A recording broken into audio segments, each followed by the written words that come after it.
نبی کریم صلی اللہ علیہ وسلم نے فرمایا کہ کوئی دن ایسے نہیں ہیں جن میں کیا ہوا عمل یعنی نیک عمل اللہ تعالیٰ کو اتنا محبوب ہو، اتنا پیارا ہو، اس کا اتنا اجر و ثواب ہو جتنا ثواب اللہ تعالیٰ کسی عمل کے کرنے کی وجہ سے ان 10 دنوں میں دیتے ہیں۔ تو پوچھا گیا کہ اللہ کے رسول صلی اللہ علیہ وسلم آپ یہ بتائیں کہ اگر ایک شخص جہاد کرتا ہے تو اس کا اجر و ثواب؟ تو آپ علیہ الصلوۃ والسلام نے فرمایا کہ جہاد فی سبیل اللہ بھی یعنی جہاد فی سبیل اللہ کا اجر جو ہے اس کا ان دنوں میں زیادہ ہے، مگر ایک شخص ہے جو اپنا مال بھی لے کر گیا اور اپنی جان بھی لے کر گیا، اس کے گھوڑے کے پاؤں کاٹ دیے گئے اور اس کا مال بھی جو ہے وہاں پہ خرچ ہو گیا، وہ خود بھی شہید کر دیا گیا، اس کا چہرہ بھی مٹی میں لت پت ہو گیا، یہ شخص اجر میں سب سے اوپر ہے۔ اس کے 2 مطلب جو ہے وہ محدثین نے بیان کیے ہیں اس حدیث کے۔ ایک اس کا مطلب یہ ہے کہ اگر ایک شخص عام دنوں میں کسی کو پانی پلاتا ہے اور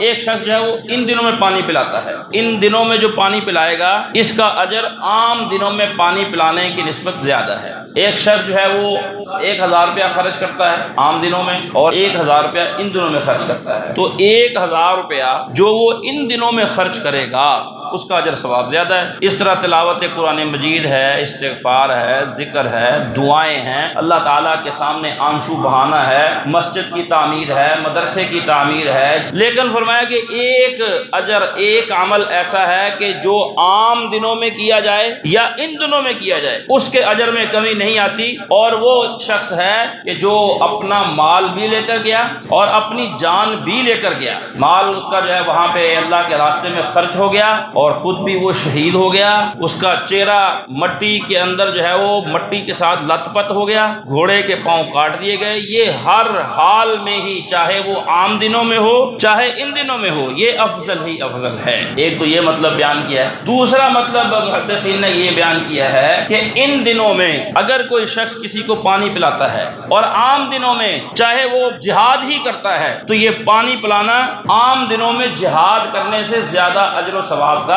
باعث ہے۔ مثلا ایک مہینہ جو ہے وہ بندہ جو ہے وہ رجب کے مہینے میں جو ہے وہ جہاد فی سبیل اللہ کے لیے نکل گیا اور ان دنوں میں اس نے جو ہے وہ کسی بھوکے کو کھانا کھلایا، کسی پیاسے کو پانی پلایا، تو اس کا جو اجر ہے یہ اس سے زیادہ ہے۔ یہ 2 مطلب محدثین نے اس حدیث کے بیان کیے ہیں، تو دونوں ہی مطلب بہرحال اجر مطلب اس کا بہت زیادہ ہے۔ اور اس کی فضیلت کے اوپر جو ہے یہ بات بھی کہی جا سکتی ہے کہ اللہ رب العزت نے ان دنوں کی قسم کھائی ہے، والفجر، فجر کی قسم، ولیال عشر، 10 راتوں کی قسم۔ ان 10 راتوں سے مراد مفسرین نے یہ لکھا ہے کہ اس سے مراد یہی ذوالحج کے پہلے 10 ایام ہیں۔ تو ان دنوں کے اندر ہم بہت سارے اعمال کر سکتے ہیں، اس کی تفصیل ہے۔ مثلا ان دنوں میں روزے رکھے جائیں، اگر کسی کو توفیق ہو وہ 10 دن کے روزے رکھ لے، 10 دن سے مراد یعنی 9 دن کے، 10ویں دن تو عید ہوگی نا، اور اگر جو ہے وہ سارے نہیں رکھ سکتا تو 9 تاریخ کا جو روزہ ہے اس کی بڑی فضیلت ہے۔